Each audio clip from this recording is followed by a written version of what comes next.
2021 жылдың 15 қаңтарында азаматтық белсенді Жанболат Мамай Тоқаев ашқан 7-ші шақырылымдағы парламенттің бірінші сессиясын заңсыз деп атап, тәуелсіздік монументінің алдында жалғыз адамдық пикетке шықты. Белсенді бір күн бұрын Facebook парақшасында заңсыз жиналған парламент отырысының кезінде пикетке шығамын деген жазба қалдырып, сол арқылы заңға сәйкес барлық тараптарды ескерткенін жазған. Журналистерді алаңға шақырған азаматтық белсенді 10 қаңтарда өткен сайлаудың заңды әрі легитимді түрде өтпегенін айтады.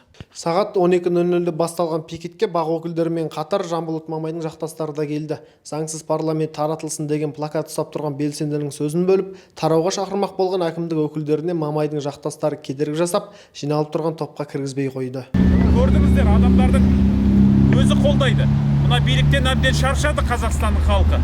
Демократиялық партия бастамашыл тобының жетекшісі сөзін аяқтаған соң белсенділер республика алаңынан Абай және Назарбаев көшелерінің қиылысына дейін «Назарбаев кет, дариға келмесін, Нұр Отан партия емес, заңсыз парламент таратылсын» деп ұрандатып барды.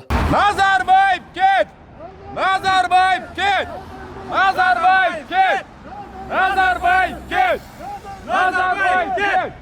Назарбаев кет! Нұр Отан кетсін! Әкімдік қызметкерлері жол жиегімен кетіп бара жатқандардың артынан қалмай жүріп отырды. Артынша жиналған топқа жақын жерде арнайы жасақ және полиция көлігі байқалды. Алдағы уақытта тағы да митингке шығамыз. Дұрыс! Шеруге шығамыз, митингке шығамыз. Наразылығымызды білдіреміз.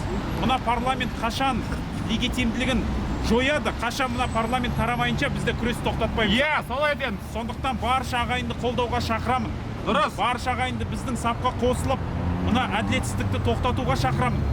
Барша ағайын бізбен бірге күресsin. Жанболат Мамайдың жалғыз адамдық пикеті 1 сағаттан аса уақытқа созылды.